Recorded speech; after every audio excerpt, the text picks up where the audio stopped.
Dua kali ada yang tanya saya, meminta saya menanggapi problem-problem yang aktual hari ini. Ya bukan apa-apa kalau saya tidak komentar, karena sejauh yang saya tahu, orang-orang besar, orang-orang penting, para ulama yang kita muliakan, banyak juga yang sudah komentar.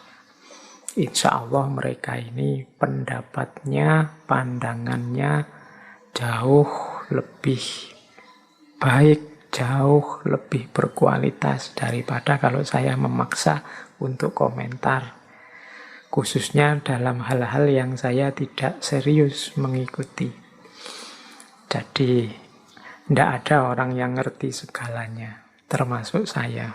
Makanya mohon maaf buat teman-teman yang kadang-kadang bertanya, kadang-kadang meminta sesuatu. Saya tidak bisa menjawab dengan memuaskan, atau saya tidak bisa nuruti keinginannya. Insya Allah sangat banyak orang lain, sangat banyak tokoh yang lain yang mampu menjawab problem teman-teman dengan lebih memuaskan, bisa memenuhi keinginan teman-teman dengan lebih menyenangkan. Baik, kita tetap istiqomah dengan Muslim Indonesia itu di mana-mana selalu disebut mazhabnya yang mayoritas adalah mazhab Syafi'i. Meskipun sering saya sindir, kita itu seringkali tidak konsisten, seringkali tidak serius. Kalau ditanya mazhabnya apa, jawabnya tegas, mazhab Syafi'i. Tapi bisa dihitung siapa di antara kita yang secara serius pernah membaca kitab-kitabnya Imam Syafi'i, pernah belajar kitab dari mazhab Syafi'i, karya-karya para ulama mazhab Syafi'i. Itu mungkin hanya beberapa, kemungkinan besar yang dari pesantren-pesantren. Banyak yang tidak serius mendalami meskipun bilangnya mazhabnya mazhab Syafi'i.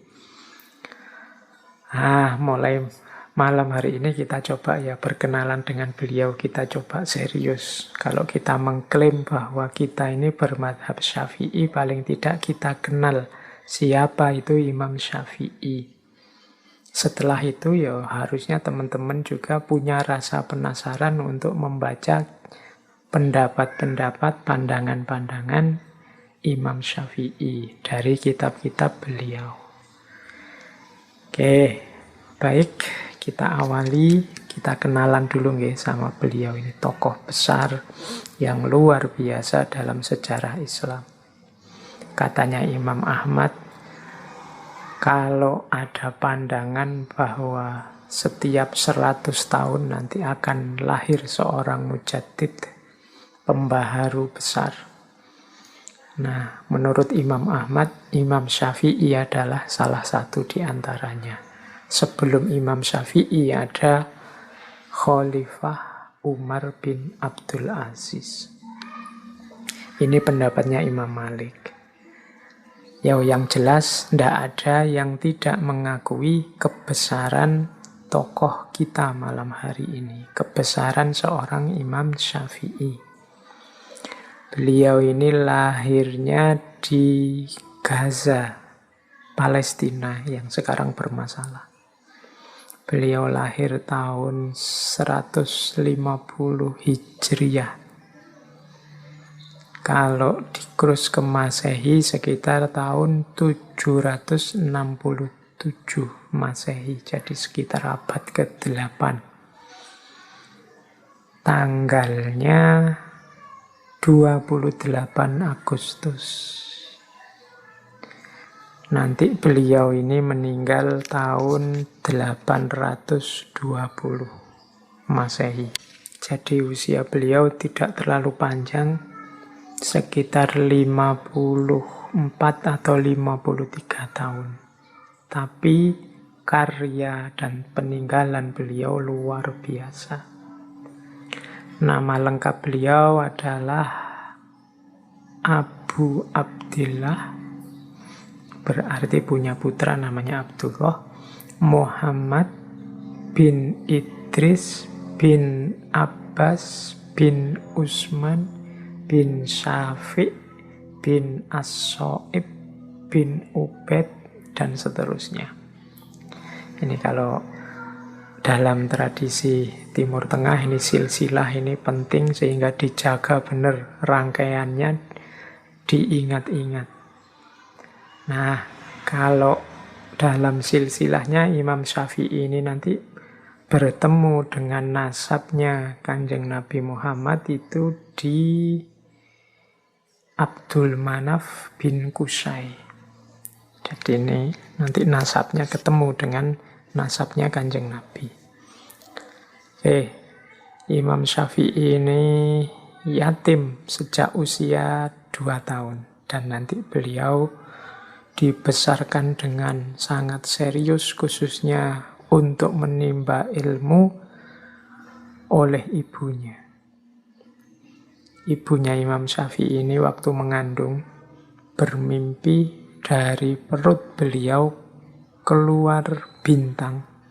Yang bintang ini kemudian pecah dan memancarkan cahayanya ke banyak negeri.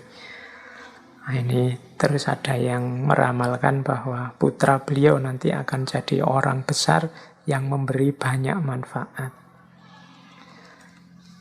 Nah, ada kalimat yang terkenal sekali dari Imam Ghazali tentang masa kecil beliau. Beliau bilang begini, saya hafal Al-Quran usia 7 tahun dan hafal Al-Muwatta usia 10 tahun. Nah, bisa dibayangkan ya kecerdasan seorang Imam Syafi'i. Umur 7 tahun sudah hafal Quran, umur 10 tahun hafal kitabnya Imam Malik yang kita bahas minggu lalu, Al-Muwatta, yang isinya sekitar 1.700-an hadis. Nah, ini Imam Ghazali hafal pada usia 10 tahun. Ya, ini saja sudah menggambarkan bagaimana cerdasnya seorang Imam Ghazali. Nanti beliau ini juga belajar secara khusus bahasa Arab yang murni. Nanti beliau ini belajar ke Mekah ke satu suku, yaitu namanya Bani Hudzail. Bani Hudzail ini suku yang terkenal kefasihannya dalam bahasa Arab. Dan di sanalah nanti Imam Ghazali berguru tentang bahasa Arab. Jadi Imam Ghazali ini dikenal suka sekali mengembara mencari ilmu. Bahkan nanti beliau sangat menyarankan, apalagi yang muda-muda seperti teman-teman yang mungkin malam hari ini mengikuti kajian, untuk jangan diam saja di rumah. Keluarlah, khususnya dalam rangka mencari ilmu. Pikniklah yang jauh dalam rangka mencari ilmu. Imam Ghazali sendiri nanti banyak mengembara kemana-mana. Meskipun beliau lahirnya di daerah Gaza, Palestina, nanti beliau punya guru di Mekah yang terkenal sekali, yaitu Imam Muslim bin Khalid Az-Zanji.